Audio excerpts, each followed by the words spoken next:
বন্ধুরা, আজকে তোমাদের একটি 100% ভেরিফিকেশন MCW অ্যাকাউন্ট খুলে দেখিয়ে দেবো। আজকে এমন ভাবে তোমাদের অ্যাকাউন্ট খুলে দেখাবো যে অ্যাকাউন্টটা কখনো নষ্ট হবে না এবং এই অ্যাকাউন্টটি তুমি কখনো ভুলবে না। এক কথায় 100% সঠিকভাবে একটি অ্যাকাউন্ট খুলে দেখাবো। তো চলো কিভাবে অ্যাকাউন্টটি খুলতে হয় সেটা দেখি। তো প্রথমে এই ভিডিওর কমেন্ট বক্সে চলে যাও, যাওয়ার পরে দেখতে পাচ্ছ যে অ্যাকাউন্ট খুলুন, তার নিচে একটি লিঙ্কে ক্লিক করো। ক্লিক করার সঙ্গে সঙ্গে তোমাদের সামনে ওয়েবসাইটটি লোড হয়ে যাবে।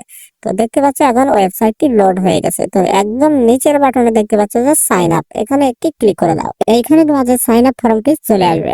তো এখানে এই ফর্মটি তোমাদের পূরণ করতে হবে। তো প্রথমে দেখতে পাচ্ছ ইউজার নেম, এই জায়গায় কিন্তু তোমরা তোমাদের কোন নাম্বার ব্যবহার করবে, যে নাম্বারে বিকাশ বা রকেট বা নগদ আছে এরকম একটি নাম্বার ব্যবহার করবে। নাম্বারের আগে ছোট হাতের আইডি লিখে দিবে, তাহলে তোমাদের একটি ইউনিক আইডি হয়ে যাবে। এখন তুমি বুঝতেই পারছো যে তোমার ফোন নাম্বার তুমি কখনো ভুলবে না এবং তার আগে শুধুমাত্র আইডি লাগাইছো, তার মানে এই অ্যাকাউন্টটি কখনো ভোলার সম্ভাবনা নাই। এখন দেখতে পাচ্ছ যে আমাদের ইউজার নাম দেওয়া শেষ, এখন আমাদের পাসওয়ার্ড দিতে হবে। তো এখানে পাসওয়ার্ড কিভাবে দিবে, প্রথমে দেখতে পাচ্ছ যে আমি বড় হাতের এ, ছোট হাতের BCD 1 2 3 4 এটি আমি পাসওয়ার্ড হিসাবে ব্যবহার করলাম। তো দেখতে পাচ্ছ আমাদের পাসওয়ার্ড দেওয়া কিন্তু শেষ। তো তারপরে নিচে দেখতে পাচ্ছ যে ফোন নাম্বার, এই ফোন নাম্বারে তোমরা বিকাশ, রকেট, নগদ যে কোনো একটি থাকলেই কিন্তু হবে, এরকম একটি নাম্বার তোমরা এখানে বসিয়ে দাও।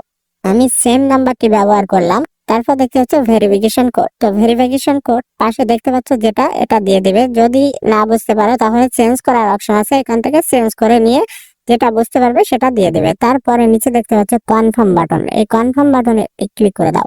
এখন তোমাদের অ্যাকাউন্ট খোলা শেষ। এখন তোমাদের অ্যাকাউন্টটি ভেরিফিকেশন কমপ্লিট করতে হবে। প্রথমে তোমরা অ্যাকাউন্টে ক্লিক করো। অ্যাকাউন্টে ক্লিক করার পরে নিচে দেখতে পাচ্ছ পার্সোনাল ইনফরমেশন, এখানে একটি ক্লিক করে দাও। দেওয়ার পরে দেখতে পাচ্ছ প্রথমে ফোন নাম্বার নন ভেরিফাইড এবং ইমেল নন ভেরিফাইড এবং তোমাদের জন্ম তারিখ দেওয়া হয় না। তো এখানে তোমরা ফোন নাম্বারটি প্রথম ভেরিফিকেশন কমপ্লিট করে নিবে। তো এখানে নন ভেরিফাইড এ ক্লিক করবে, করার পরে দেখতে পাচ্ছ এখানে ভেরিফাইড করার একটি অপশন চলে আসছে। তো কোনায় দেখতে পাচ্ছ ভেরিফাই, এখানে একটি ক্লিক করো। ক্লিক করার পরে তোমাদের ফোন নাম্বারে একটি SMS আসবে অথবা কল আসতে পারে। যে কোডটি বলবে সেই কোডটা তোমরা এখানে লিখে দেবে, 4 ডিজিটের হবে কোডটি। তো দেখতে পাচ্ছ যে আমাদের ফোন নাম্বার কিন্তু ভেরিফিকেশন কমপ্লিট হয়ে গেছে। তো এখন আমাদের ইমেলটা ভেরিফিকেশন কমপ্লিট করতে হবে। সেম ভাবে আবারও ক্লিক করবে নন ভেরিফাইডে। তো তারপরে দেখতে পাচ্ছ কোনায় ভেরিফাইড, এখানে ক্লিক করার পরে তোমাদের ইমেলে একটি কোড চলে আসবে। তো কোডটি আমি ইমেলে এসে গেছে, আমি ইমেল থেকে এখানে বসিয়ে দিলাম। দেখতে পাচ্ছ যে আমাদের ইমেলটাও কিন্তু এখন ভেরিফিকেশন কমপ্লিট হয়ে গেছে। তো এখন তোমাদের জন্ম তারিখটা বসিয়ে দেবে। তো দেখতে পাচ্ছ যে আমি যেভাবে দিচ্ছি তোমরা তোমাদের জন্ম তারিখ সেভাবে দিবে। তো আমি আমার জন্ম তারিখ দিয়ে দেখতে পাচ্ছ যে সেভে ক্লিক করলাম। দেখতে পাচ্ছ যে আমাদের জন্ম তারিখ দেওয়াও কিন্তু শেষ। তার মানে এই অ্যাকাউন্টটি কিন্তু এখন 100% ভেরিফিকেশন কমপ্লিট হয়ে গেল। তার মানে এই অ্যাকাউন্টে আর কোনো রকম প্রবলেম হবে না, লেনদেন করতেও কোনো প্রবলেম হবে না, অ্যাকাউন্টটি লকও হবে না, বন্ধ হবে না। তো ভিডিও ভালো লাগলে অবশ্যই ভিডিওটি শেয়ার করবে এবং সাবস্ক্রাইব করে আমাদের পাশে থাকবে। ধন্যবাদ সবাইকে।